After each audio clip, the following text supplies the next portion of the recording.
हिमांशु जी जन्मदिन की बहुत बहुत शुभकामनाएं।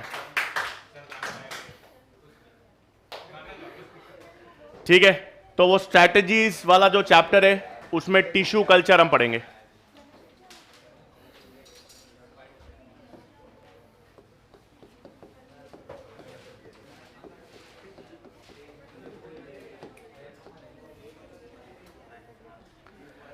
ठीक है, तो स्ट्रैटेजीज वाले चैप्टर में हेडिंग हम डाल देंगे टिश्यू कल्चर।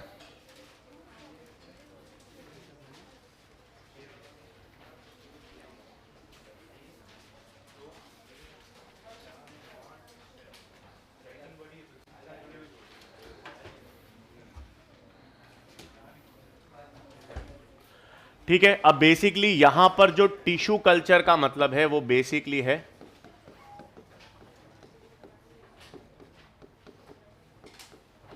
जिसे हम क्या कहते हैं पीटीसी, या जिसे हम क्या कह सकते हैं प्लांट टिश्यू कल्चर।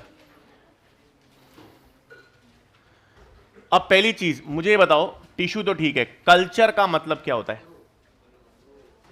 ग्रो, मतलब शरीर के अंदर कोई चीज ग्रो कर रही है वो भी कल्चर है। ठीक है, मतलब तीन इंपॉर्टेंट चीजें।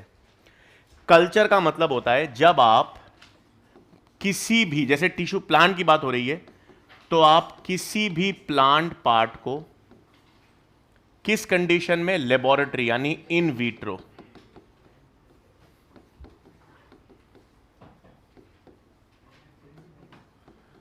इन विट्रो या लेबोरेटरी में ग्रो करते हो। और ग्रो करोगे किस कंडीशन में? स्टराइल या एसेप्टिक कंडीशंस में। और किस पर ग्रो करोगे? न्यूट्रिएंट मीडियम पर। तो सिंपल सी चीज, अगर कोई भी प्लांट पार्ट को आप एक न्यूट्रिएंट मीडियम पर लेबोरेटरी में स्टराइल या एसेप्टिक कंडीशंस में ग्रो करने को क्या कहेंगे? कल्चर। तो प्लांट टिश्यू कल्चर का मतलब है आप किसी भी प्लांट पार्ट को स्टराइल या एसेप्टिक कंडीशन, स्टराइल या एसेप्टिक का मतलब कंटामिनेशन फ्री एनवायरनमेंट में एक डिफाइंड न्यूट्रिएंट मीडियम पे ग्रो करोगे, उसे कहते हैं प्लांट टिश्यू कल्चर। अब नेक्स्ट चीज है, आप कोई भी प्लांट पार्ट, मतलब आप कोई भी प्लांट सेल ले सकते हो, कोई भी प्लांट की टिश्यू ले सकते हो, कोई भी प्लांट का ऑर्गन ले सकते हो, बड ले सकते हो, लीफ ले सकते हो, रूट ले सकते हो। कोई भी प्लांट पार्ट या किसी भी प्लांट पार्ट को जब आप कल्चर के लिए या ग्रो करने के लिए यूज करते हो तो उस सेल, टिश्यू या ऑर्गन को क्या कहा जाता है? X plant. तो एक्स प्लांट का मतलब, जैसे फॉर एग्जांपल आपने प्लांट का रूट लिया, रूट को लेबोरेटरी में ग्रो करवाया, तो रूट क्या हो गया? X plant. आपने बड ली, बड को लेबोरेटरी कंडीशंस में न्यूट्रिएंट मीडियम पे ग्रो करवाया, तो बड क्या हो गई? X plant. कोई भी प्लांट पार्ट जिसे आप कल्चर करने के लिए यूज करते हो उसे क्या कहेंगे? X plant. अब नेक्स्ट होता है कि आप कोई भी प्लांट सेल को यूज करो, कोई प्लांट सेल हो, कोई टिश्यू हो, कोई ऑर्गन हो, किसी को भी यूज करो, उससे पूरा का पूरा नया प्लांट बना सकते हो। इस प्रॉपर्टी को क्या कहते हैं? टोटीपोटेंसी। टोटीपोटेंसी का मतलब होता है टोटल पोटेंशियल, मतलब एक प्लांट सेल के पास एबिलिटी है कि वो पूरा का पूरा नया प्लांट बना सकता है। और इस टोटीपोटेंसी वाली प्रॉपर्टी के कारण ही क्या संभव होता है? Tissue culture. एनिमल सेल्स क्या होते हैं? टोटीपोटेंट? प्लूरीपोटेंट होते हैं। हमारे स्टेम सेल्स हैं प्लूरीपोटेंट। प्लूरीपोटेंट का मतलब है वो पूरा का पूरा ऑर्गेनिज्म नहीं बनाएंगे, कोई भी टिश्यू या ऑर्गन बना सकते हैं। आप embryonic stem cells, inner cell mass के सेल्स लेकर लिवर बना सकते हो, मसल बना सकते हो, ब्रेन बना सकते हो, कोई भी टिश्यू या ऑर्गन डेवलप कर सकते हो, पूरा ऑर्गेनिज्म नहीं बना सकते। तो एनिमल स्टेम सेल्स क्या होते हैं? प्लूरीपोटेंट। लेकिन हर एक प्लांट सेल क्या होता है? टोटीपोटेंट। हर प्लांट सेल के पास पूरी एबिलिटी होती है एक नया प्लांट बनाने की, और टोटीपोटेंसी प्रॉपर्टी के कारण ही क्या संभव है? Tissue culture. Inner cell mass ही प्लूरीपोटेंट होते हैं। आपका, अब जैसे आपका स्किन सेल, वो तो कुछ भी नहीं है उसके पास, स्किन सेल के पास कोई एबिलिटी नहीं है। अपने एम्ब्रियोनिक्स में, एडल्ट स्टेजेस में जो स्टेम सेल्स है बोन मैरो में, बस वो आपके पास थोड़े बहुत प्लूरीपोटेंट होते हैं। थोड़े बहुत इसलिए कह रहा हूं क्योंकि उनके पास भी एबिलिटी अब केवल नए ब्लड सेल्स बनाने की है, और किसी के नहीं। अम्बिलिकल कॉर्ड, अम्बिलिकल कॉर्ड भी प्लूरीपोटेंट है। ठीक है, तो यहां तक लिखेंगे पहले टिश्यू कल्चर में हेडिंग डाल देंगे plant tissue culture.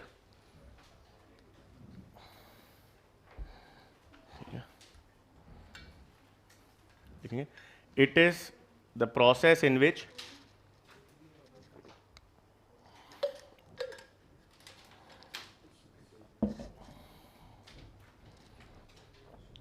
it is the process in which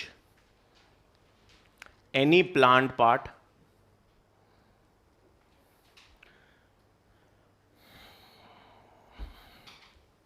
याद रखना प्लांट सेल, हर एक प्लांट सेल टोटीपोटेंट होता है, लेकिन डिफरेंशिएटेड हो जाने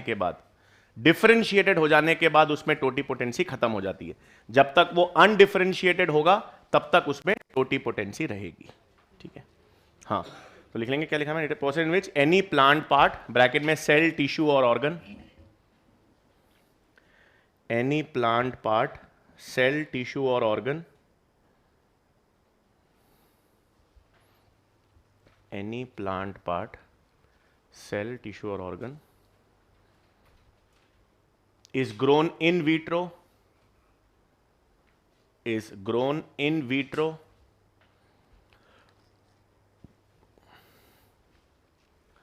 under sterile or aseptic conditions,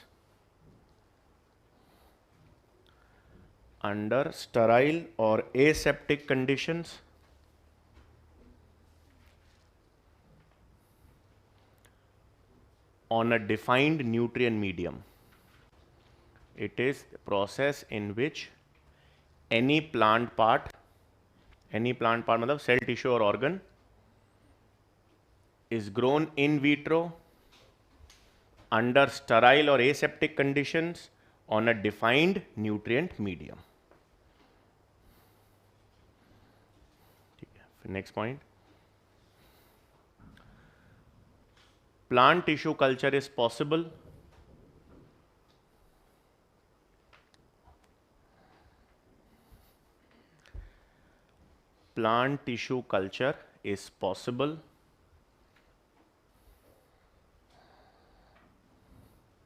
because of totipotency. Plant tissue culture is possible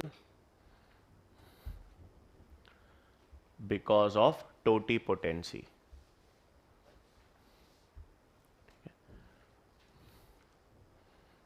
totipotency क्या होती है लिख लेंगे, totipotency, it is the ability or potential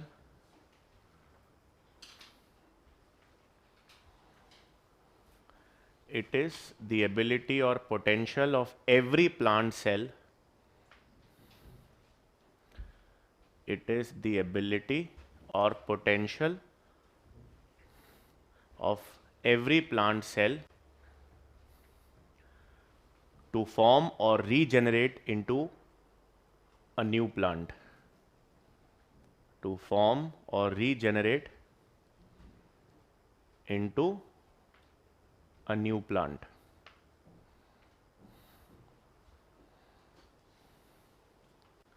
ठीक है, ऊपर नोट लिख लेंगे, याद आएगा, animal stem cells are pluripotent,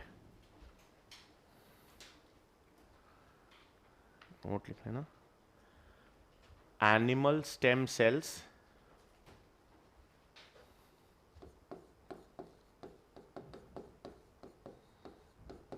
are pluripotent. Pluripotent मतलब ब्रैकेट में can form any tissue or organ.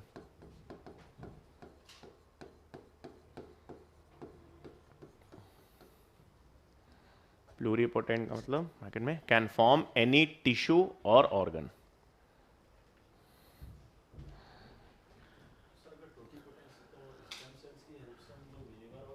हाँ, आप कर सकते हैं ना, ये यूम्बिलिकल कॉर्ड, यही तो कहते हैं ना, बच्चा होने के बाद यूम्बिलिकल कॉर्ड प्रिजर्व करो। तो थ्योरी में तो बिल्कुल पॉसिबल है कि आपका यूम्बिलिकल कॉर्ड आप प्रिजर्व करते हो, आगे चलकर उस बच्चे को, आगे चलकर वो 20-25 साल का हुआ, 30 साल का हुआ, लिवर डैमेज हो गया, अब आप उस थियोरेटिकली उस उम्बिलिकल कॉर्ड के सेल्स को लेकर लिवर को रीजनरेट कर सकते हो, और वो लिवर आप ट्रांसप्लांट कर सकते हो विदाउट एनी रिजेक्शन, क्योंकि वो उसी की सेल्स से बना हुआ है। किसी भी ऑर्गेन मतलब थियोरेटिकली पॉसिबल है ऐसा। अब इसके एग्जांपल्स हैं लेकिन इतने ज्यादा नहीं है। मतलब काफी बार ये कहते हैं कि यूम्बिलिकल कॉर्ड को प्रिजर्व करने की टेक्निक अभी इतनी नहीं हुई है कि वो 30 साल बाद काम कर सके। हाँ है स्टेम सेल बैंक्स है, लेकिन कितने आपने एग्जाम्पल्स पढ़े हैं जहां पर ऐसा हुआ है कि स्टेम यूम्बिलिकल कॉर्ड के सेल से ब्रेन या टिश्यू या बनाई गई है? तो नहीं है। Theoretically again in text book it is possible, अब प्रैक्टिकली कितना हुआ है और कितना एप्लीकेशन है वो तो अलग बात है। ठीक है, हाँ फिर लिखेंगे। अच्छा, अब इसमें क्या क्या चीजें हैं? हाँ नेक्स्ट पॉइंट लिखेंगे पहले तो, any plant part which is taken for culturing, उसे क्या कहेंगे? Explant. Any plant part which is taken for culturing, any plant part which is taken for culturing is called explant. तो आप स्टेम ले रहे हो, रूट ले रहे हो, बड ले रहे हो, लीफ ले रहे हो, कोई भी प्लांट पार्ट जिसको आप कल्चर के लिए ले रहे हो उसे हम क्या कहेंगे? एक्सप्लांट। अब दो चीजें, उस एक्सप्लांट को आप लेबोरेटरी में ग्रो करोगे, किस पर ग्रो करोगे? एक न्यूट्रिएंट मीडियम पर, और किस कंडीशन में? स्टेराइल या एसेप्टिक। स्कूल में आपने कोई टिश्यू कल्चर की लैब विजिट की या कहीं पर की है? तो उसमें आपने देखा होगा, एक तो लैमिनार एयर फ्लो चेंबर देखा होगा आपने, एक ग्लास का चेंबर होता है, दो छेद होते हैं, सारे एक्सपेरिमेंट उस पर करते हैं, तो वो लैमिनार एयर फ्लो होता है। अब क्या करते हो, फॉर एग्जाम्पल आपको एक, मैंने कहा रूट का ग्रो करना है टेस्ट ट्यूब में, तो आप क्या करते हो, वो टेस्ट ट्यूब को आपको कंटेमिनेशन फ्री करना है। पेट्री डिशेज या पेट्री प्लेट जो आप यूज करोगे, फोरसेप्स यूज करोगे, जो भी चीजें आप यूटेंसिल्स यूज करोगे, उन सबको क्या करना पड़ता है? स्टरलाइज या एसेप्टिक। तो उन सबको एल्यूमिनियम के फॉइल में डालते हैं। और आपने देखा होगा एक ये बड़ा सा स्टील का ऐसा कंटेनर होता है, हाँ, एक यहां पर ऐसा वो नॉब जली होती है, ये ऊपर से खुलता है, सारे यूटेंसिल्स को आप एल्यूमिनियम फॉइल से रैप करते हो, इसके अंदर डालते हो, इसको बंद कर देते हो, ये इंस्ट्रूमेंट कहलाता है ऑटोक्लेव। इस ऑटोक्लेव में 20 मिनट तक 121 डिग्री सेंटीग्रेड का तापमान और 15 psi का प्रेशर होता है। और इस टेम्परेचर और इस प्रेशर पर दुनिया का कोई लिविंग ऑर्गेनिज्म सरवाइव नहीं कर सकता, आर्की बैक्टीरिया तक नहीं। आर्की बैक्टीरिया की भी लिमिट 110 डिग्री सेंटीग्रेड तक होती है। तो 121 डिग्री सेंटीग्रेड और 15 psi पर 20 मिनट तक आप जितने भी यूटेंसिल्स को ऑटोक्लेव करते हो वो स्टरलाइज हो जाते हैं या एसेप्टिक हो जाते हैं। तो एसेप्टिक या स्टराइल एनवायरनमेंट बनाने के लिए हम कौन सा इंस्ट्रूमेंट यूज करते हैं? ऑटोक्लेव, जिसमें क्या टेम्परेचर्स हैं? 121 डिग्री सेंटीग्रेड, क्या प्रेशर है? 15 psi, और कितने टाइम के लिए? 20 मिनट तक किया जाता है। उससे सारे इंस्ट्रूमेंट्स ऑटोक्लेव या स्टरलाइज हो गए। फिर अब आपको क्या करना है? न्यूट्रिएंट मीडियम चाहिए। अब एनसीईआरटी में सिर्फ ये लिखा हुआ है न्यूट्रिएंट मीडियम में कार्बन का सोर्स चाहिए, तो कार्बन का सोर्स सुक्रोज से आता है। इनऑर्गेनिक सॉल्ट्स चाहिए, विटामिन्स चाहिए, अमाइनो एसिड्स चाहिए, और सबसे important plant growth hormones, auxin, gibberellins. और हमने कहा था ऑक्सिन और साइटोकाइनिन की रेशियो से आप रूट और शूट्स डेवलप कर सकते हो। तो ये सारे आपको क्या चाहिए? Nutrients medium. दो तरह का न्यूट्रिएंट मीडियम हम वैसे यूज करते हैं प्लांट टिश्यू कल्चर में। एक तो होता है वाइट मीडियम, वाइट साइंटिस्ट थे जिन्होंने बनाया था, और एक एमएस मीडिया यूज करते हैं, एमएस मीडियम। एमएस का फुल फॉर्म था मुराशिजे एंड स्कूक, मतलब ये शुरुआती साइंटिस्ट थे जिन्होंने न्यूट्रिएंट मीडियम को बनाना चालू करा था।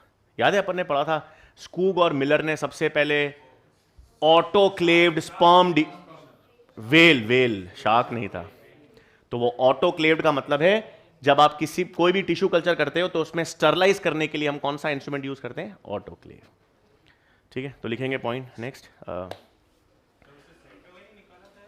साइटोकाइन आइसोलेट हुआ था ना, हाँ। जिएटिन तो नेचुरल था, काइनेटिन 6 फरफ्यूराइल अमीनो प्यूरिन। हाँ मैं क्या लिख रहा था नेक्स्ट, हाँ। aseptic or sterile conditions, aseptic or sterile condition is developed using autoclave.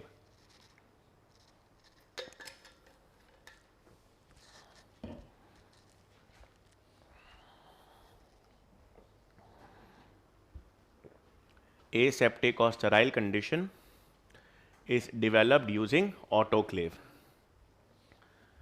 Bracket में लिख लेंगे इन autoclave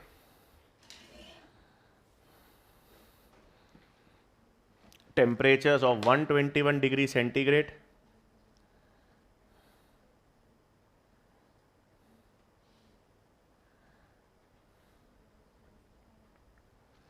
temperature of 121 degree centigrade and pressure of 15 psi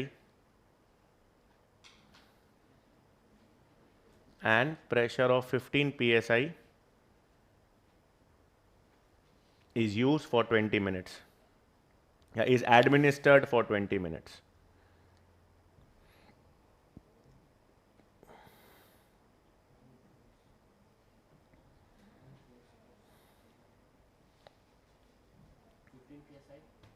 Is used for, is administered for 20 minutes.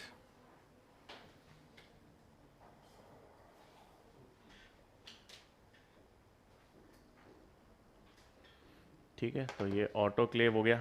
फिर next, the nutrient medium must include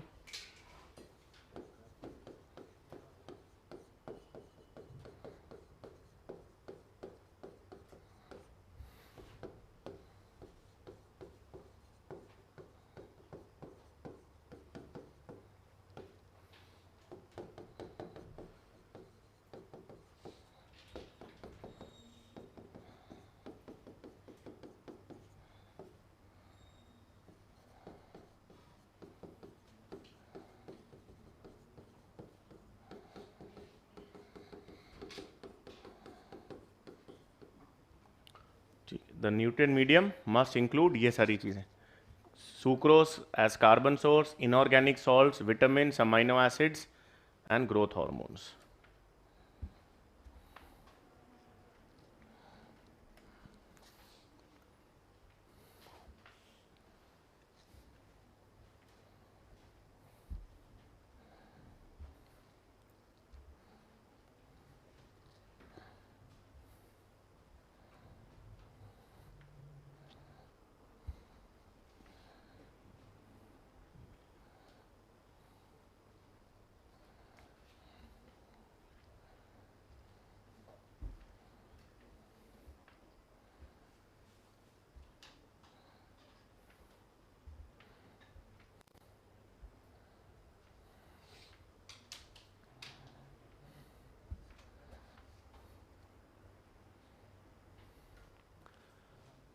ठीक है, और फिर लिखेंगे the most common nutrient media used are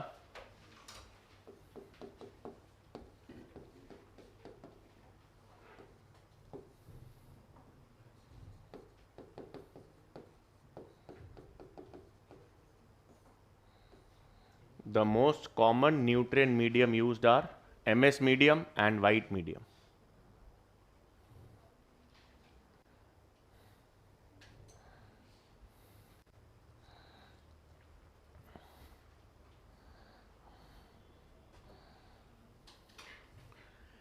ठीक है, तो टिश्यू कल्चर का मतलब हमको मालूम चल गया कि आप कोई भी प्लांट पार्ट लो, आप कोई सेल लो या टिश्यू लो या ऑर्गन लो, कोई भी प्लांट पार्ट को आप लेबोरेटरी में न्यूट्रिएंट मीडियम पर एक कंटामिनेशन फ्री एनवायरनमेंट में ग्रो करोगे, उसे कहते हैं टिश्यू कल्चर. और ये टिश्यू कल्चर इसलिए पॉसिबल है क्योंकि हर प्लांट सेल के पास क्या एबिलिटी है, टोटीपोटेंसी की. अब यह है कि आपने कोई भी प्लांट पार्ट यूज किया, मान लो एक लीफ यूज की, अब उस लीफ को यूज करके आप पूरा का पूरा नया प्लांट बनाओगे. वो पूरा का पूरा नया प्लांट जेनेटिकली आइडेंटिकल होगा या उसमें वेरिएशंस होंगी? आइडेंटिकल होगा. एक तरह का एसेक्सुअल रिप्रोडक्शन है. इसका मतलब प्लांट टिश्यू कल्चर यूज करके आप बहुत सारे जेनेटिकली आइडेंटिकल प्लांट्स बना सकते हो. और इन जेनेटिकली आइडेंटिकल प्लांट्स को ही क्या कहते हैं? सोमा क्लोन्स. तो सोमा क्लोन्स का मतलब है बहुत सारे जेनेटिकली आइडेंटिकल प्लांट्स जो टिश्यू कल्चर के द्वारा बनाए जाते हैं, उन्हें क्या कहेंगे? Soma clones.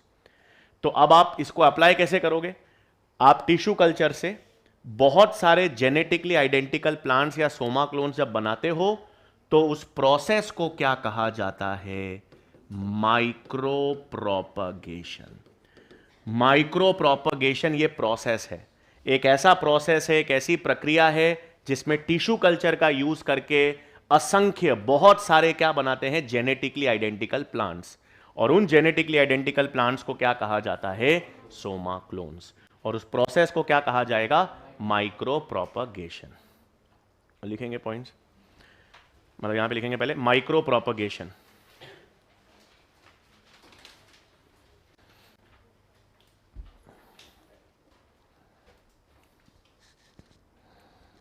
Micro propagation, it is the process by which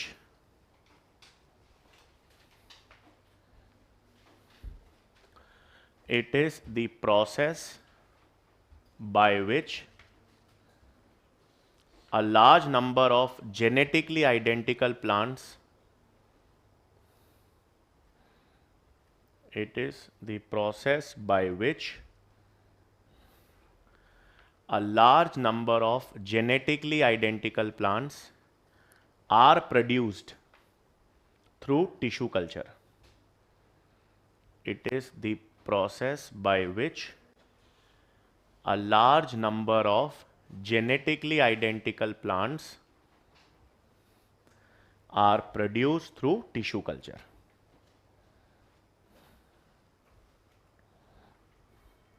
Next point. These genetically identical plants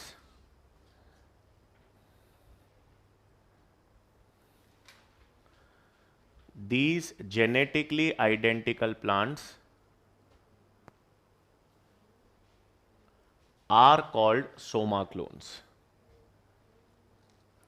These genetically identical plants are called soma clones. तो माइक्रो प्रोपगेशन के द्वारा बहुत सारे जेनेटिकली आइडेंटिकल प्लांट्स बनाओगे, उसे क्या कहेंगे, सोमा क्लोन्स। अब एक टर्म होता है, लेकिन वो इस एनसीईआरटी में नहीं है, बट पता होना चाहिए क्योंकि जुड़ा हुआ है। उस टर्म को हम कहते हैं Soma clonal variations. Soma clones तो बना दिए, अब एक टर्म आता है जिसको मैंने कहा सोमा क्लोनल वेरिएशंस। मतलब आप समझ गए होंगे, सोमा क्लोनल वेरिएशन का मतलब है जब इन जेनेटिकली आइडेंटिकल प्लांट्स में चेंजेस आए। अब पहला सवाल तो ये कि कैसे। भाई एक तरफ तो हम कह रहे हैं कि यहां पर जब आपने एक प्लांट पार्ट लिया, उसको आपने ग्रो करवाया, तो उसमें एसेक्सुअल रिप्रोडक्शन होगा। एसेक्सुअल रिप्रोडक्शन होगा तो सारे के सारे जेनेटिकली आइडेंटिकल प्लांट्स आएंगे, और इन जेनेटिक आइडेंटिकल प्लांट्स को अपन ने कह दिया सोमा क्लोन्स। तो इनमें वेरिएशन कैसे आएंगी?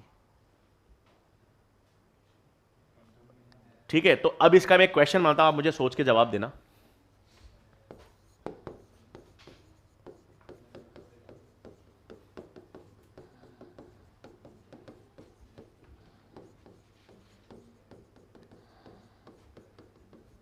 आराम से सोच के जवाब देना, बहुत अच्छा सवाल है।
कितने लोग सी?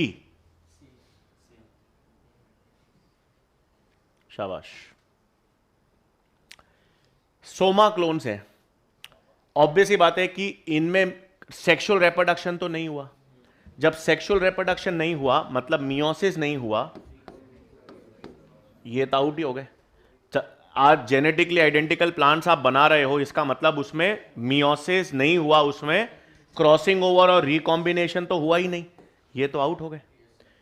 अब आपके पास बचा एनवायरमेंट, जो भी चेंजेस आएंगे वो एनवायरमेंट से आएंगे। तो म्यूटेशन एनवायरमेंटल चेंज नहीं है क्या? म्यूटेशन अंदरूनी होता है क्या? रेडिएशन से हो सकता है, कोई केमिकल से हो सकता है। तो आंसर क्या हुआ इसका? तो ये मतलब सोमा क्लोनल वेरिएशन। अगर आपने लेबोरेटरी में सारे जेनेटिकली आइडेंटिकल प्लांट्स बना दिए, बट फिर भी होता क्या है कि जब आपने सारे आइडेंटिकल प्लांट्स तो बना लिए, लेकिन फिर भी इनमें कुछ वेरिएशन दिखाई दिया आपको, तो उसका कारण क्या है? क्रॉसिंग ओवर और रिकॉम्बिनेशन तो हो ही नहीं सकता, म्यूटेशन या कोई एनवायरमेंटल फैक्टर होगा। ठीक है, बढ़िया। जिसने भी सी सोचा, दोनों बहुत बढ़िया, गुड। लिखेंगे, एक नोट लिख लेंगे यहां पे, Soma clonal variations, Soma clonal variations may arise due to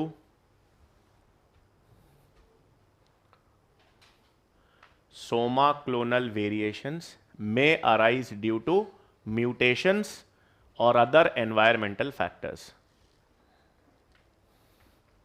Soma clonal variations may arise due to mutations or other environmental factors.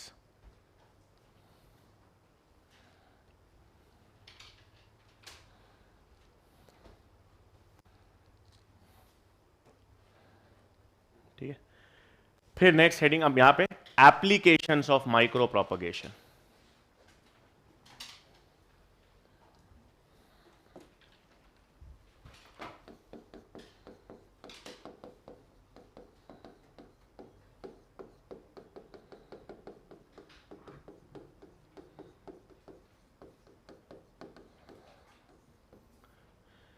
अब ये माइक्रो प्रोपगेशन आप कहाँ यूज़ करते हो? देखो मतलब अगर आप आगे बायोटेक वायोटेक में करते हो तो दुनिया की सबसे आसान कल्चरिंग जो होती है वो प्लांट टिश्यू कल्चर है, क्योंकि प्लांट टिश्यू कल्चर में एक ही सिस्टम रहता है।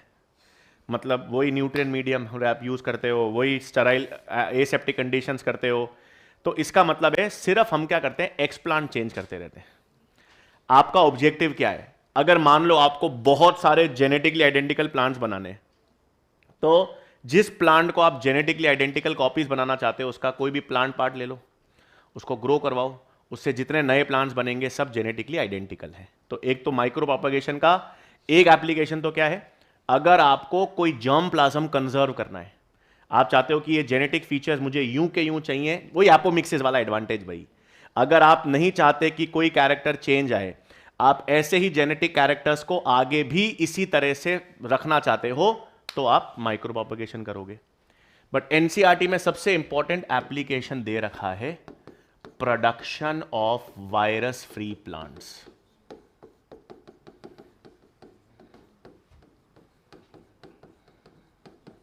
ठीक है, अब ये कैसे है? मान लो एक प्लांट है मेरे पास, एक प्लांट है और इस प्लांट को एक वायरस ने इन्फेक्ट कर दिया, तो अब plant has been virus infected. अब क्या होता है, कोई भी प्लांट सेल को जब वायरस इन्फेक्ट करता है तो वो वायरस उस सेल के अंदर रेप्लिकेट करता है। लेकिन प्लांट में इंपॉर्टेंट चीज ये होती है, ये एक एपिकल मेरिस्टेम्स होते हैं और यहां पर एक्सिलरी मेरिस्टेम्स होते हैं। और एपिकल मेरिस्टेम्स और एक्सिलरी मेरिस्टेम्स, इनमें जो डिवीजन की रेट है वो वायरस के डिवीजन से तेज होती है, क्योंकि पहले ये सेल्स डिवाइड करेंगे और सेल्स डिवाइड करने के बाद उनमें वायरस इंफेक्शन लगेगा। तो इसका मतलब एक पॉइंट ऐसा होता है जब ये भले ही प्लांट को वायरस ने इंफेक्ट कर दिया है, लेकिन फिर भी जो एपिकल मेरिस्टेम्स या एक्सिलरी मेरिस्टेम्स है उसके सेल्स अभी भी अनइन्फेक्टेड है। तो आप क्या करो, इन एपिकल मेरिस्टेम या एक्सिलरी मेरिस्टेम को किसके रूप में यूज कर लो? एक्सप्लांट। लेबोरेटरी में इसको न्यूट्रिएंट मीडियम पे ग्रो करो, सारे के सारे नए प्लांट्स आ जाएंगे, इसके जेनेटिकली आइडेंटिकल होंगे लेकिन वायरस फ्री होंगे। तो एक वायरस इन्फेक्टेड प्लांट से अगर आप एक वायरस फ्री प्लांट बनाना चाहते हो तो किसे एक्सप्लांट के रूप में यूज करोगे? एपिकल एंड एक्सिलरी मेरिस्टेम्स में इसको यूज करके आप वायरस फ्री प्लांट्स बना सकते हो। पहला एप्लीकेशन। चलो दूसरा मैं पूछता हूं आपसे। मैंने आपको एक फ्लावरिंग प्लांट दिया और मैंने आपसे कहा ये एक फ्लावरिंग प्लांट है, इस फ्लावरिंग प्लांट से, मतलब कैप्सुला दे दिया मैंने, कोई भी आपको एक डेट पाम दे दिया, पपीता, कोई भी एक फ्लावरिंग प्लांट आपको दिया मैंने, और मैंने कहा इस फ्लावरिंग प्लांट से मुझे एक हैप्लॉइड प्लांट बना के बताओ यूजिंग टिश्यू कल्चर, क्या करोगे?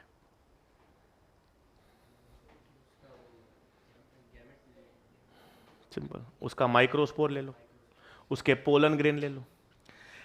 टिश्यू कल्चर में कुछ नहीं करना, सिर्फ एक्सप्लांट का, the choice of explant is important. मैंने कहा आपको एक फ्लावरिंग प्लांट से ट्रिप्लॉइड प्लांट जनरेट करना है, एक्सप्लांट एंडोस्पर्म ले लो।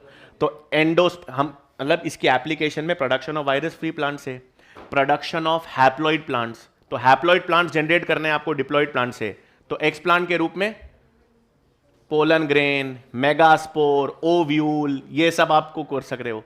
आपको ट्रिप्लॉइड प्लांट्स प्रोड्यूस करने हैं तो एंडोस्पर्म कल्चर। एक चौथा होता है एम्ब्रियो रेस्क्यू।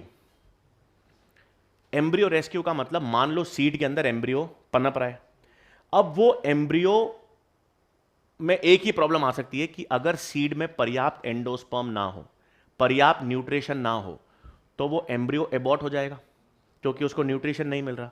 लेकिन अगर आपने लेबोरेटरी में उस एम्ब्रियो को नेचुरल प्लांट से निकाल लिया, उसको आप आर्टिफिशियल मीडियम में न्यूट्रिएंट दो, वो एम्ब्रियो नया प्लांट बना देगा। नेचुरल कंडीशन में उसको प्रॉब्लम आ रही थी, आपने उस एम्ब्रियो को क्या कर लिया?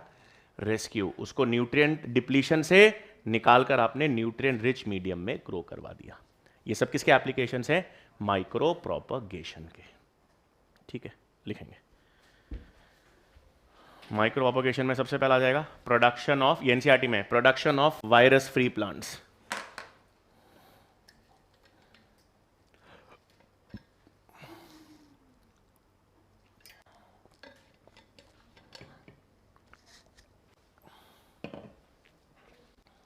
लिखेंगे इसमें भी, in plants with viral infection,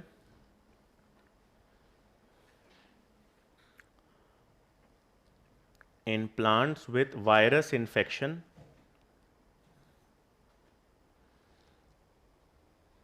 the apical and axillary meristems, the apical and axillary meristems mostly remains unaffected, mostly remains unaffected,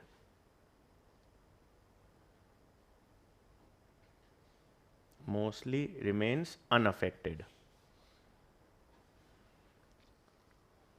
Hence, by taking these meristems as explants,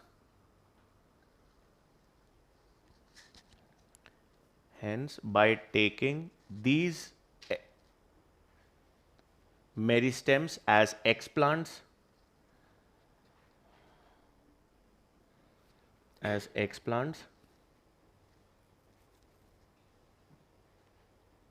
virus free plants can be generated.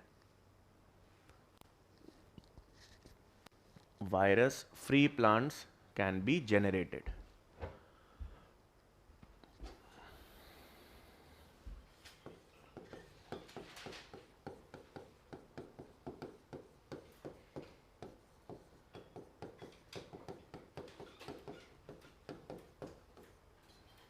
Next application, production of haploid plants.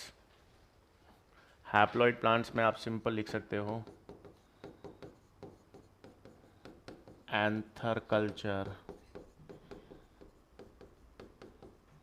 Pollen culture.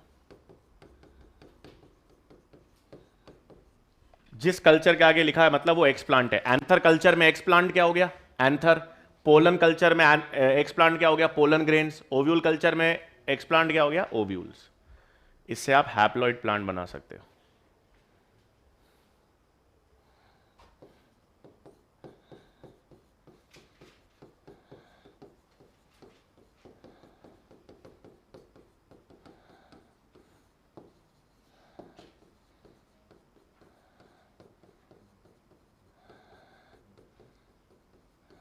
अगर आप gymnosperm का endosperm culture करोगे तो haploid plant बनेगा या triploid बनेगा?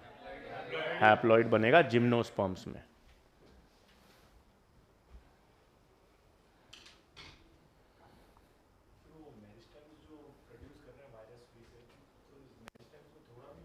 नहीं होगा, नहीं होगा ना, यही मान के चल रहे हैं अपन। अगर वो इन्फेक्ट हो गया होगा तो फिर इन्फेक्शन आ जाएगा।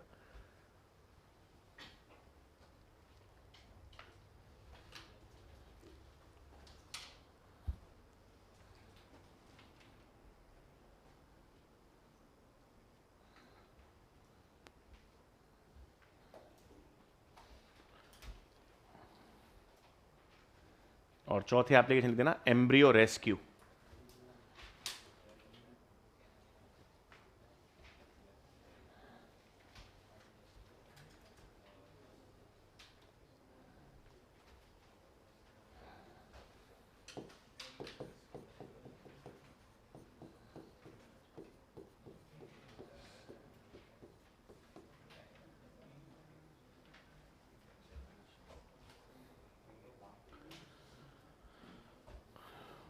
ठीक है, तो एनसीईआरटी में ये पूरा टिश्यू कल्चर दे रखा है। अब एनसीईआरटी में नेक्स्ट टॉपिक जो है वो अलग से है, उसको हेडिंग डालेंगे हम सोमैटिक हाइब्रिडाइजेशन, तो नेक्स्ट पैराग्राफ में।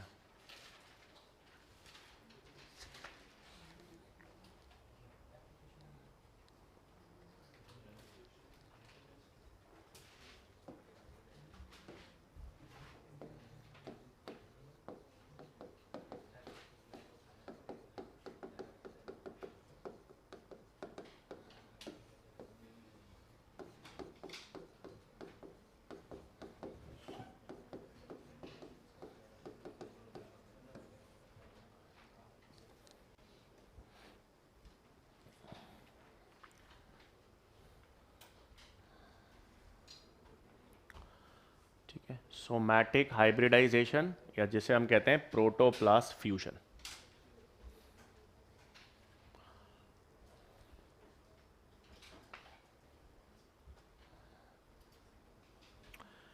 ठीक है, एक बार मैं ये प्रोसेस बता रहा हूं, फिर सवाल पूछूंगा। मतलब यहां पर मैंने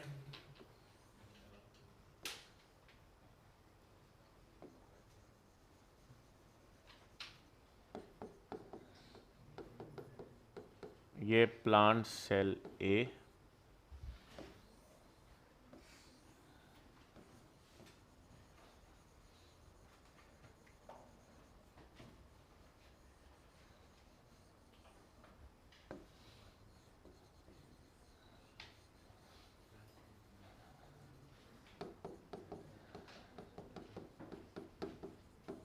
मैंने दो प्लांट सेल्स लिए, दोनों प्लांट सेल्स को मैंने सेल वॉल इनका रिमूव कर दिया। सेल वॉल रिमूव करने के लिए मैं क्या यूज करूंगा? सेल्यूलेसिस।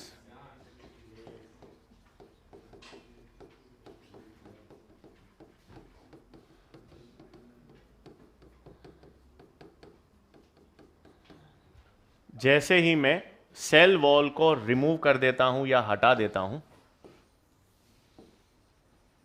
जैसे ही आप प्लांट सेल से सेल वॉल को हटा देते हो, क्या बचता है? क्या बचता है? Protoplast. Cell minus cell wall को ही क्या कहते हैं? प्रोटोप्लास्ट। तो सेल से आप जब अपने प्लांट सेल से सेल वॉल हटा दी तो अब इसे कहेंगे ये प्रोटोप्लास्ट ए और ये प्रोटोप्लास्ट बी। हमेशा सेल से जैसे ही सेल वॉल हटा देते हो, क्या बचता है आपके पास? प्रोटोप्लास्ट। अब इन दोनों प्रोटोप्लास्ट को आप फ्यूज करोगे। Fusing agent colchicine fusing agent होता है। वो क्रोमोसोम को डबल करने के लिए यूज किया जाता है। 3n से 6n बनाना हो, 5n से 10n बनाना हो, क्रोमोसोम डबलिंग करता है क्योंकि वो मेटाफेज स्टेज को अरेस्ट कर देता है, जिससे पॉलीप्लॉइडी इंड्यूस होती है। शाबाश, पॉली इथाइलिन ग्लाइकॉल। तो आपके पास अब यहां पर ये सवाल इंपॉर्टेंट है, फ्यूजिंग एजेंट कौन सा यूज करते हैं? Poly ethylene glycol. और इससे जब दोनों सेल्स फ्यूज हो जाएंगे तो आपके पास क्या बनेगा?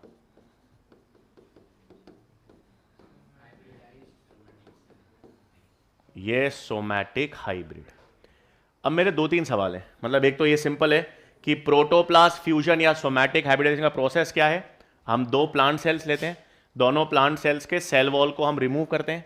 सेल वॉल को रिमूव करने के बाद आपके पास प्रोटोप्लास्ट बच जाता है, और इन दोनों प्रोटोप्लास्ट को फ्यूज करने का प्रोसेस क्या कहलाएगा? सोमैटिक हाइब्रिडाइजेशन, या इसको कहते भी क्या है? Protoplast fusion.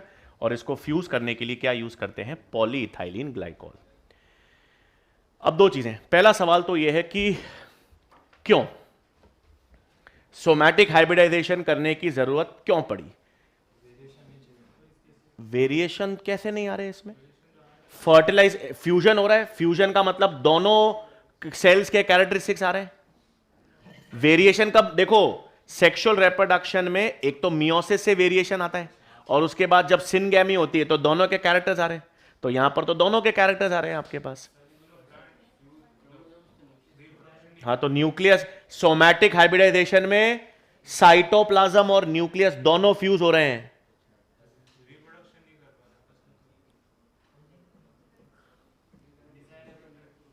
डिजायरेबल कैरेक्टर्स तो नॉर्मल सेक्सुअल रिप्रोडक्शन से भी आ रहे थे, इसमें क्या अलग से फायदा है?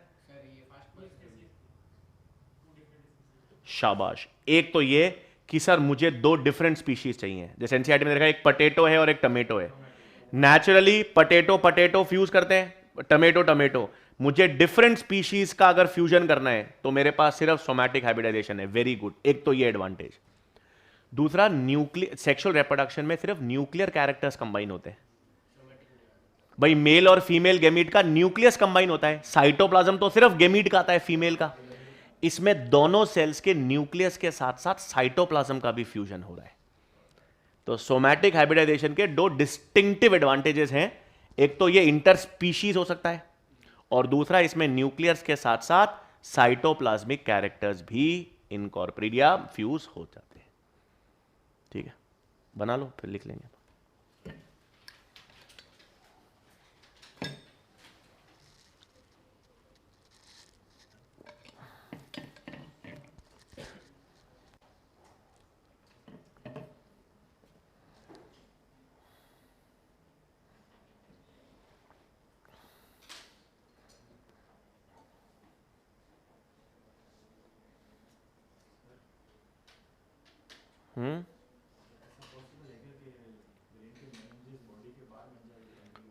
क्रेनियल मेनिंजेस बॉडी के बाहर मतलब?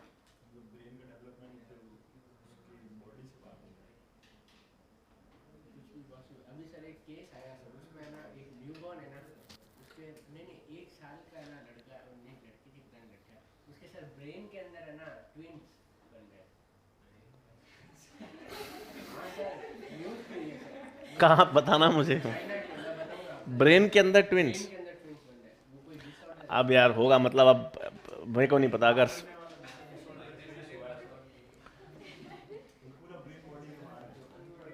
हो सकता है, मतलब अब मतलब होता है, हाँ मतलब वो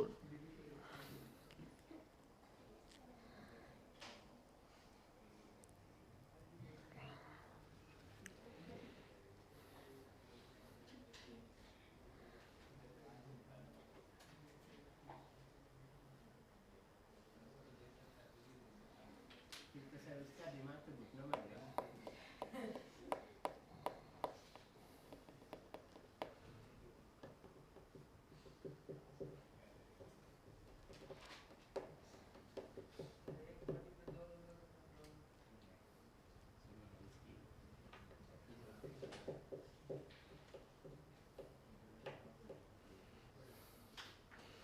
अंतरिक्ष जी, आज राजस्थान रॉयल्स की कैप पहननी कैसे हुई? यूं ही या कोई स्पेशल? धूप?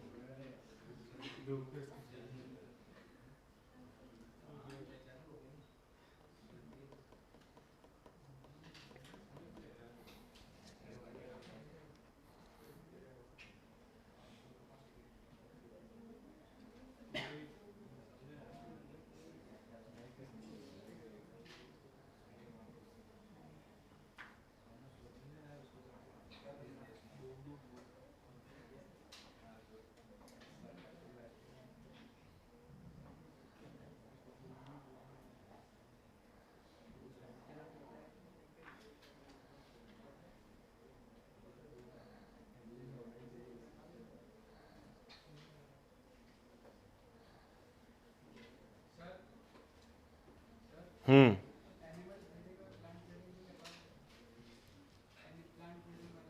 प्लांट ब्रीडिंग का क्या? हाँ बता दूंगा अभी, देखो अभी समझा दूंगा प्लांट ब्रीडिंग में क्या है।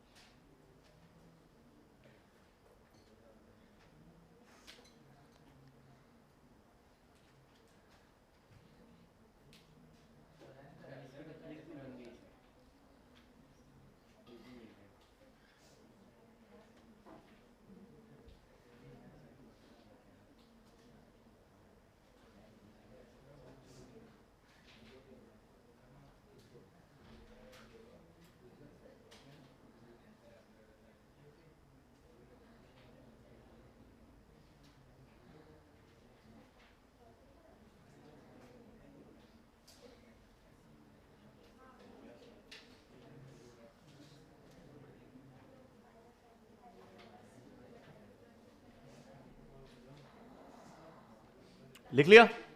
लिखे पॉइंट इसमें एक पहले तो इसमें लिखेंगे the most important fusing agent,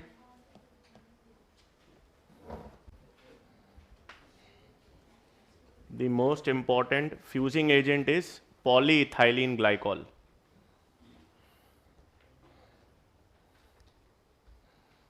most important fusing agent is polyethylene glycol.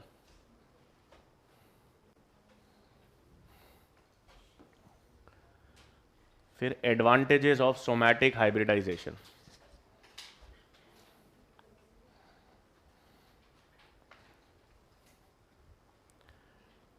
Advantages of somatic hybridisation,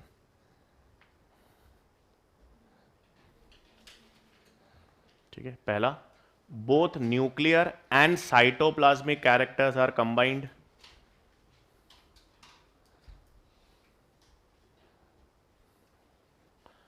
Both nuclear and cytoplasmic characters of both the cells are combined.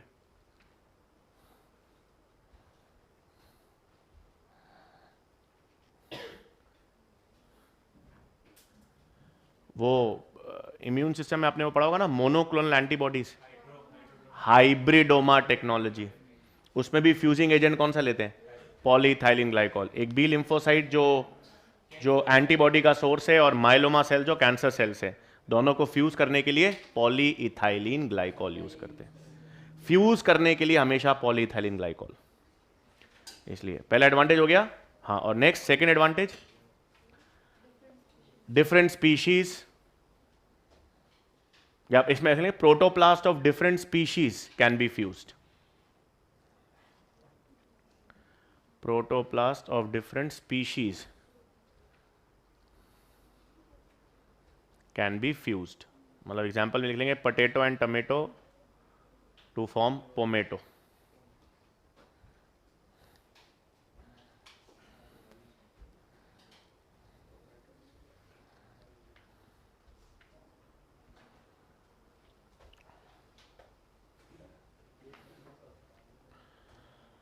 ठीक है, तो ये टिश्यू कल्चर और सोमैटिक हाइब्रिडाइजेशन ये है। अब देखो single cell protein में आपको सिर्फ 5 एग्जांपल्स याद रखने।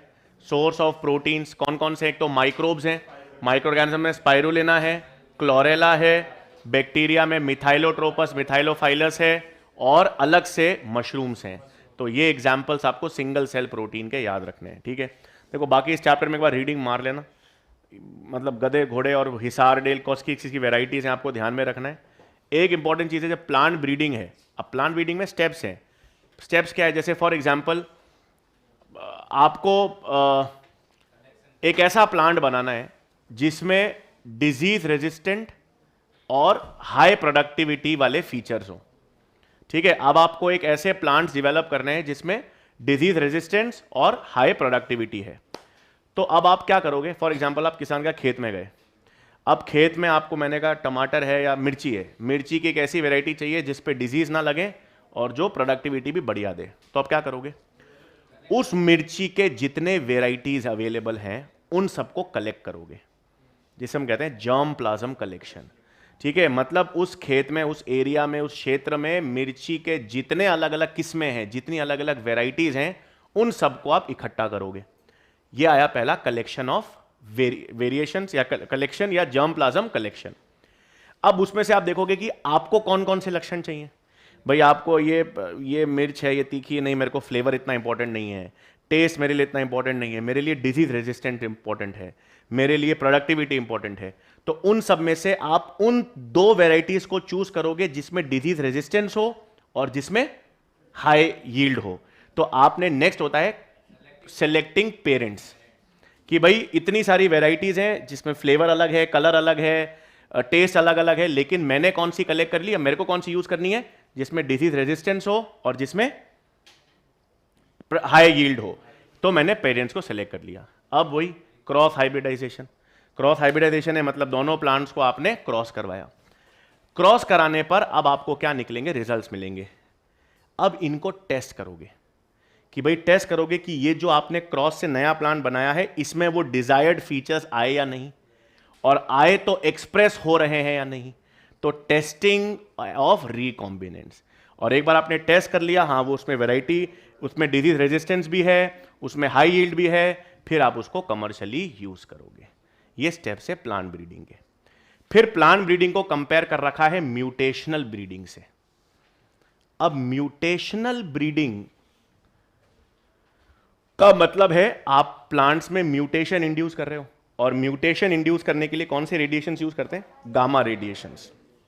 अब सवाल है कि म्यूटेशनल ब्रीडिंग, म्यूटेशन से आप ऐसा क्या नया कर सकते हो जो नॉर्मल प्लांट ब्रीडिंग से संभव नहीं है।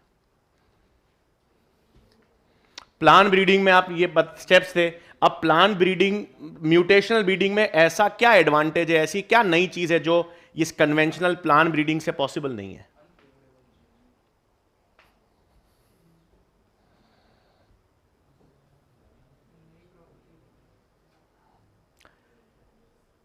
कन्वेंशनल प्लांट ब्रीडिंग में आप वही कैरेक्टर्स यूज कर सकते हो जो पहले से अवेलेबल हों। अगर आपको एक मिर्च में मीठापन चाहिए, मीठी मिर्च, तो वो तो नॉर्मली तो पॉसिबल ही नहीं है ना। आपके पास फील्ड में नेचुरली जितने वेराइटी, जितनी किस्में हैं उसमें डिजीज रेजिस्टेंस हो सकती है, प्रोडक्टिविटी अच्छी हो सकती है, मीठापन तो आ नहीं सकता। तो मैं गामा रेडिएशन से मीठापन इंड्यूस कर सकता हूं। मतलब एक कैरेक्टर जो नेचुरली अवेलेबल नहीं है, मैं म्यूटेशन के द्वारा उस नए कैरेक्टर को इंड्यूस करके एक नया कैरेक्टर उस स्पीशीज में इंट्रोड्यूस कर सकता हूं। यही एकमात्र एडवांटेज है किसका, mutational breeding over conventional plant breeding. बस अब एक बार रीडिंग मार लो जब तक मैं सवाल बना रहा हूं एनिमल किंगडम का। किसका बनाऊं, प्लांट का, प्लांट किंगडम।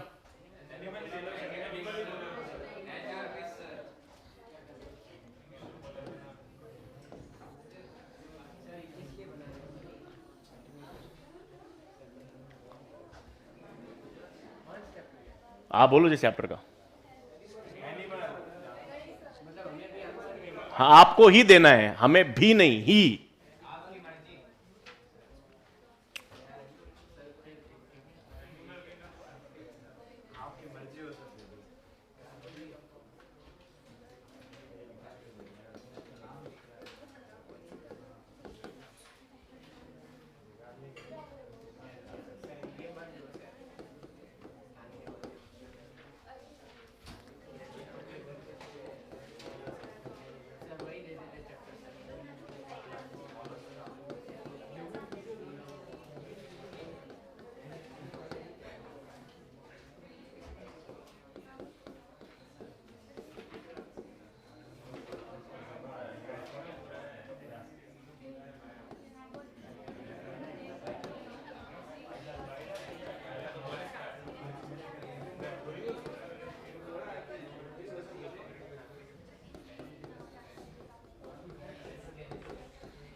हाँ पूछ रहा हूं।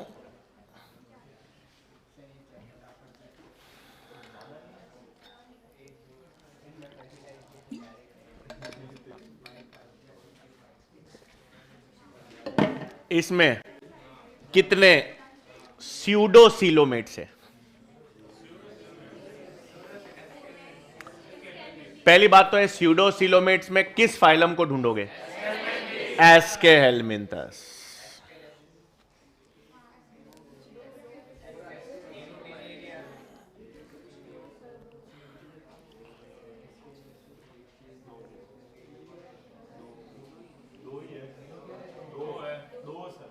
शाबाश, बिल्कुल सही, दो ही हैं, एस्करिस और वुचेरेरिया।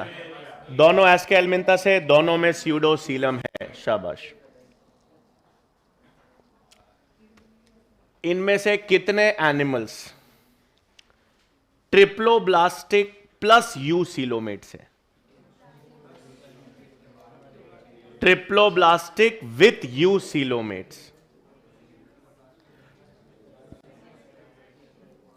कहां से ढूंढोगे? एस्केहेलमिंथस नहीं गिनोगे। Annelida, Arthropoda, Mollusca, Echinodermata. बाकी हेमिकॉर्डेट्स और कॉर्डेट्स तो मैंने डाले नहीं है इसमें।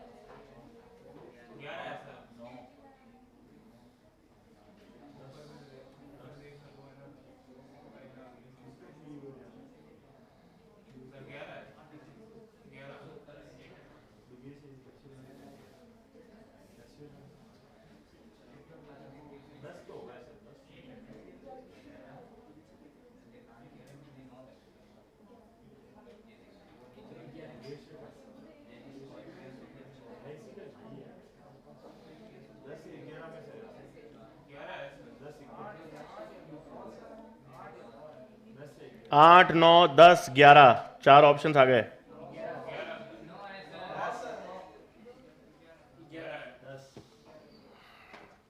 देखें,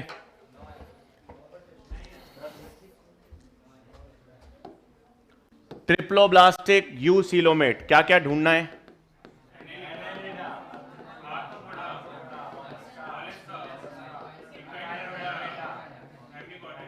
हेमी, और मैंने एग्जांपल दिया ही नहीं है मैंने आपको। ठीक है, क्यों नेरी से चालू करो?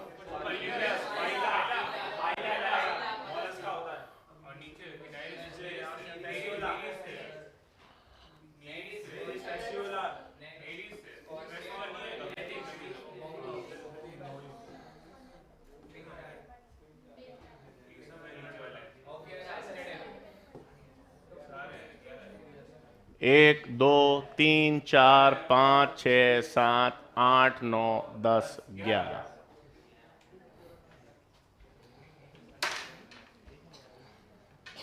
Next, excretion by flame cells. किसको ढूंढोगे? प्लैटिहेलमिंथस।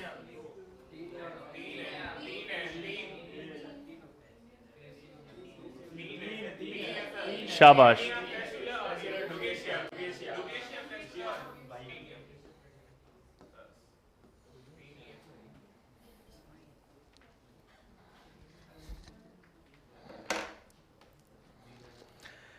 कितने ऐसे एनिमल्स हैं जिनमें स्पेशलाइज रेस्पिरेटरी स्ट्रक्चर्स हैं? एस्केहेलमिंथस में कौन से रेस्पिरेटरी स्ट्रक्चर होते हैं? एनेलिडा में कौन सा आर्थ्रोपोडा ढूंढना है। आर्थ्रोपोडा में रेस्पिरेटरी स्ट्रक्चर्स हैं और किसी में नहीं है।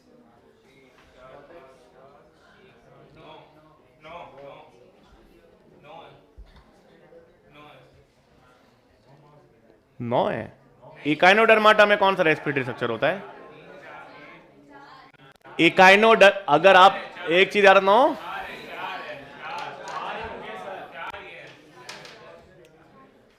अगर आपको ऐसे, आप ऑस्ट्रेलिया जाओ, यूके जाओ, अमेरिका जाओ ना कभी, तो वहाँ पे आपको ऐसे घूम रहे हो ऐसे चौड़ में होकर और आपको ऐसे बोलता है man you like a star fish, तो इसका मतलब आपकी तारीफ नहीं हो रही है। इकाइनोडर्माटा या स्टार फिश अगर आपको बाहर बोला जाता है तो मतलब you have no brains, you have no heart, you have no mind. ठीक है ना, तो वहाँ पे ऐसे नहीं बोला so thank you so much for the compliment, no, it is not a compliment. When someone calls you starfish, क्योंकि स्टार फिश में ना अकल है, ना हृदय है, ना दिल, ना कुछ भी नहीं है, तो फिर भी इकाइनोडर्माटा के अंदर कोई स्पेशलाइज है, ठीक है भाई, वाटर वैस्कुलर सिस्टम है बस, but no specialise nervous system, no brain, no heart, no vas, तो फिर अपन उसको नॉन कॉर्डेट्स के इतने पीछे क्यों पड़ते हैं? एवोल्यूशनरी वो इतने पीछे क्यों है? क्योंकि उनमें दो कॉर्डेट जैसे फीचर्स होते हैं। उनका बॉडी कैविटी या सीलम एंटेरोसील होता है जो कॉर्डेट्स के जैसा होता है, और रिप्रोडक्शन में पड़ा होगा ड्यूटेरोस्टोमी होते हैं ये। हम भी कॉर्डेट्स भी ड्यूटेरोस्टोमी, जिसमें ब्लास्टोपोर एनस बनाता है। तो एम्ब्रियोनिक डेवलपमेंट और प्रेजेंस ऑफ बॉडी सीलम, वो दोनों कॉर्डेट जैसी होती है, इसलिए इकाइनोडर्माटा को हम पीछे पड़ते हैं। तो इसमें आर्थ्रोपोडा ढूंढोगे, ये ये ये ये और ये।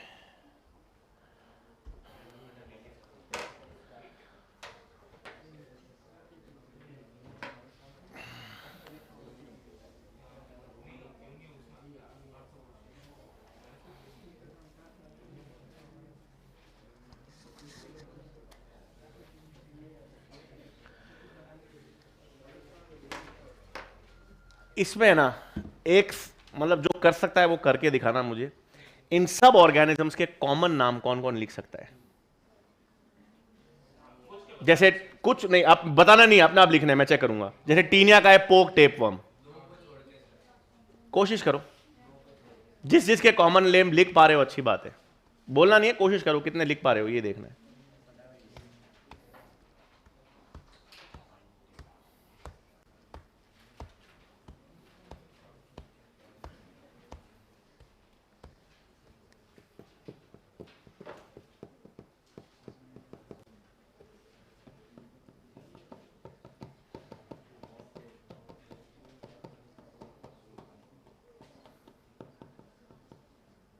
कितने, मतलब जितने भी लिख पा रहे हो।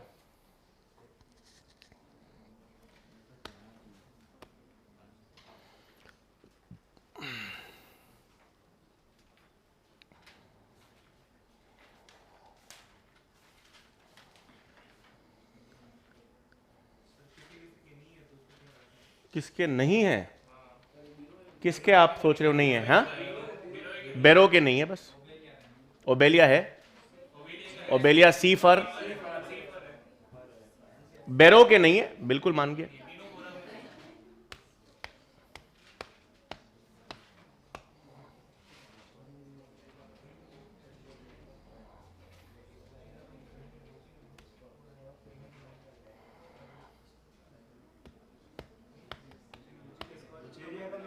बिच्छू, बिच्छू, स्कॉर्पियन, स्कॉर्पियन कॉमन नाम ही लिखा है मैंने। फिलेरियल वर्म, फिलेरियासिस कैसे कॉज करे, फिर उसका नाम ही फिलेरियल वर्म है।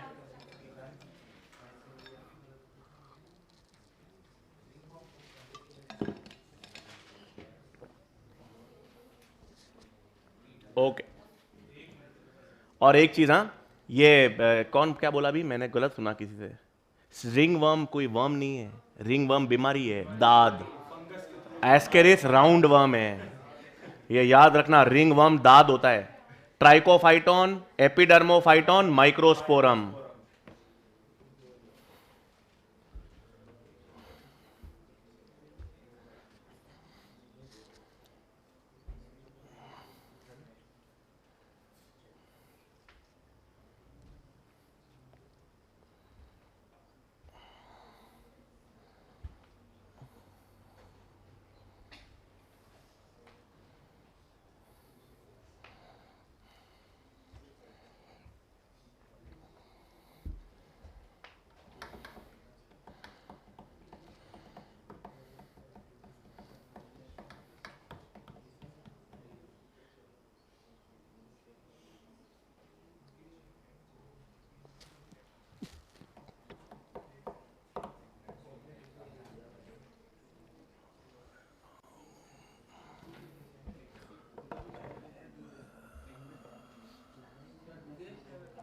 प्लेनेरिया,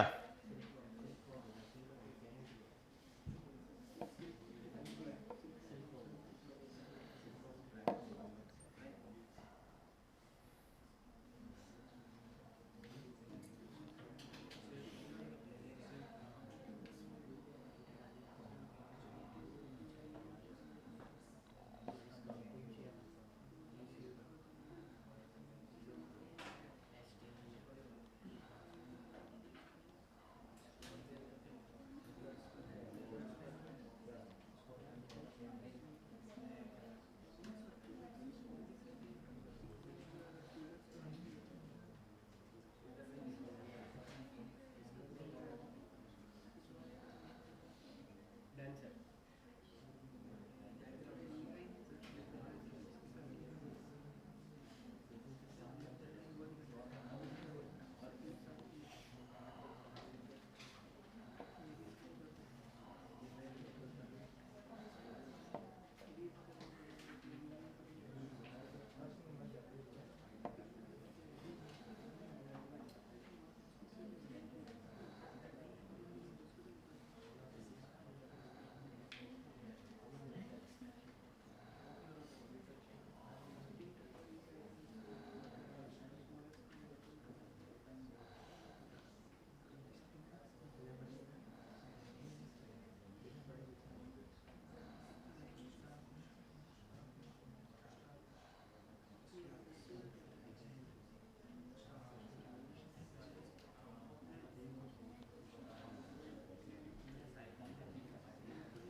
क्या हुआ, निकले सारे, सब आ गए? चलो चालू करते हैं पीछे से।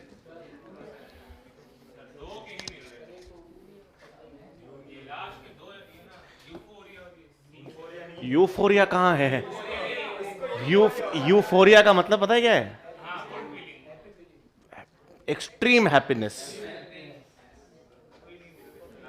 एस्टेरिस स्टारफिश, ओफियोरा ब्रिटल स्टार, शाबाश।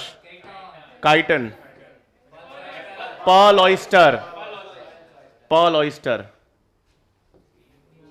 फ्रेश वाटर मसल,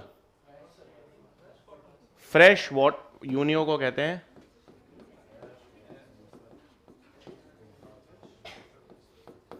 बॉम्बिक्स तो सिल्कवर्म, एडीज थी मच्छर, स्कॉर्पियन तो ये साइंटिफिक, नीरिस अर्थवर्म नहीं होता, फेरेटिमा होता है अर्थवर्म, फेरेटिमा, नीरिस नहीं। ड्यूजेसिया प्लेनेरिया हो गया, Fasciola liver fluke, Portuguese man of war, jellyfish, filarial round worm, sea fan, Scypha, fresh water sponge, sea fur, apple snail, king crab, pork tape worm.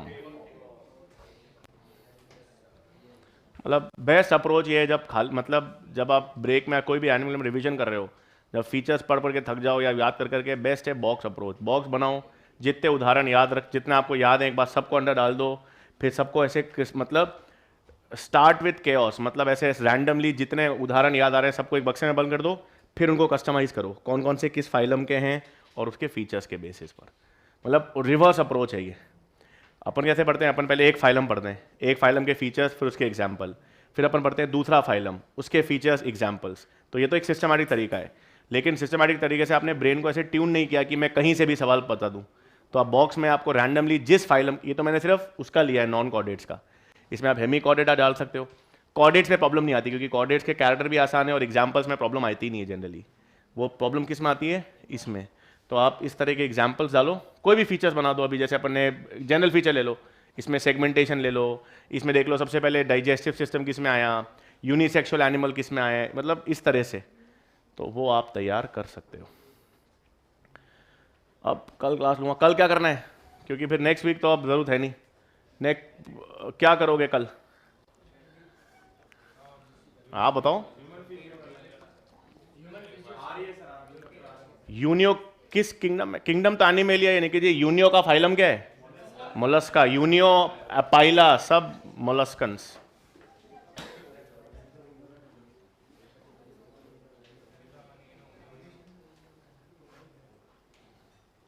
कल biological classification और plant kingdom के सवाल पूछूंगा। Classification तो याद करनी पड़ेगी। Biological classification, plant kingdom, ये तीनों चैप्टर है याद रखने वाले यार। ठीक है, बायोलॉजिकल क्लासिफिकेशन, प्लांट किंगडम, और कोशिश करना ये। हाँ तो टेस्ट आ रही हो तो पूछ, सवाल पूछ लूंगा। हाँ क्वेश्चन पूछ लूंगा। ह्यूमन फिजियोलॉजी के क्वेश्चंस पूछेंगे पूरा, मतलब जितने चैप्टर 7 और 2 9 चैप्टर्स, वो तो याद ही होने चाहिए। डन।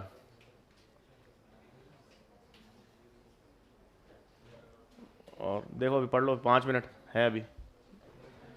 आप मीटिंग है आपकी आज मेरे ख्याल से।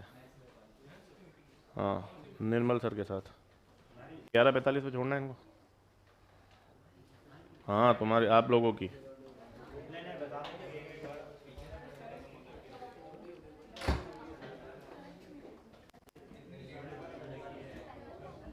साढ़े 12 बजे की कितनी, 12 बजे ना?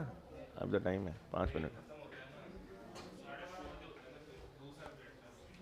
12:20 पे होता है।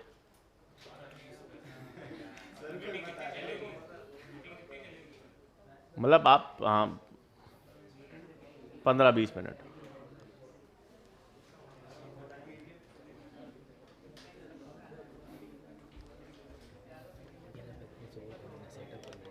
हाँ हाँ छोड़ दूंगा ना, 5 मिनट में छोड़ दूंगा। Done done done. वो तो इन्होंने लिख दिया ना, मैंने ये थम्स अप कर दिया ना।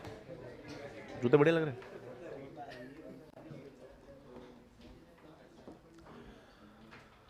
और क्या,